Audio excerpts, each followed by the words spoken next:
qëndruar kësaj bes.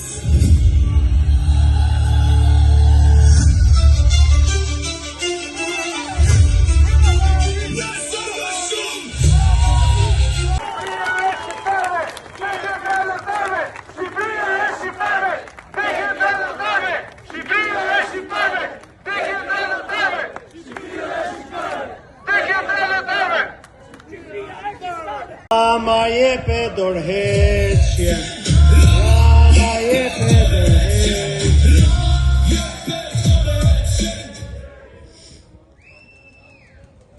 Nuk do zgjatëm fort, por do të them që ka ardhur koha që mërgjimtarët nga të gjithë diaspora shqiptare, kudo që jetojnë në përbot, të kthehen në dhe për ta shpëtuar Shqipërinë. Komuniteti jonë ban emrin e revolucionarit dhe rilindasit ton Hasan Prishtina, i cili shkriu gjithë pasurin për ta bërë Shqipërinë.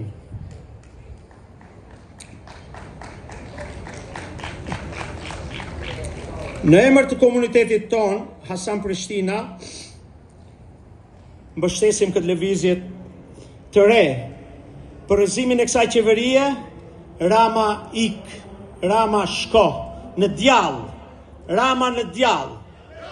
Shpëton Shqipëria njëherë e për gjithmonë. Edi Rama me kompani po e shesin Shqipërinë. Na shqiptarët që pa dëshirën tonë jemi të coptuar në 5 shtete, kërkojmë vetëm një qëllim: bashkimin kombëtar. Shqipëri etnike. Shqipëri etnike.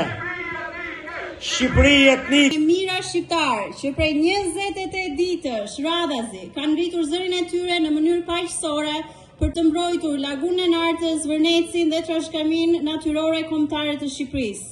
Ajo që nisi si një lëvizje për mbrojtjen e zonave të mbrojtura është kthyer në diçka shumë më të madhe.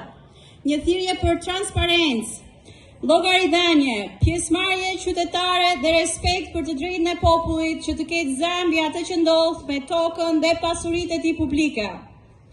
Zëri i mira shqiptarëve nuk ka mbetur pa u dëgjuar. Parlamenti Evropian i ka kërkuar qeverisë shqiptare të zhbëjë ndryshime në ligjin për zonat e mbrojtura dhe të pezullojë zhvillimin e reja në këto zona derisa legjislacioni të jetë në përputhje me standardet europiane mjedisore.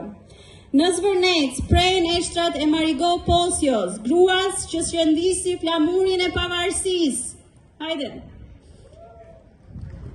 Narta dhe Zvërneci nuk janë thjesht vende në hartë, ato janë pjesë e identitetit ton kombëtar dhe strej për mira flamingo e qindra specie të mbrojtura që varen nga ky ekosistem unik.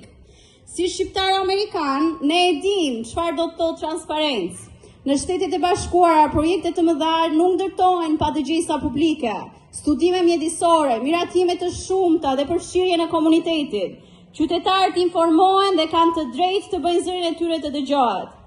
Shqiptarët nuk po kërkojnë asgjë më shumë se këto parime: transparencë, llogaridhënie dhe respekt për tokën, pasuritë publike dhe zërin e komuniteteve që jetojnë pranë tyre.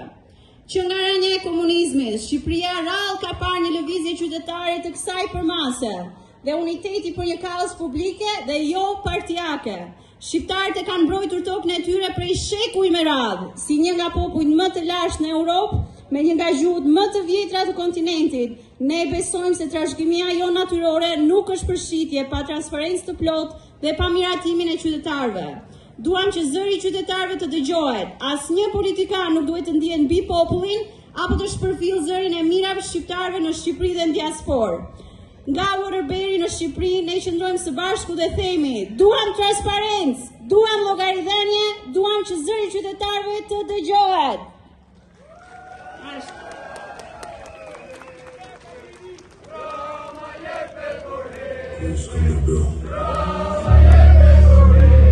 Ismail Qemali,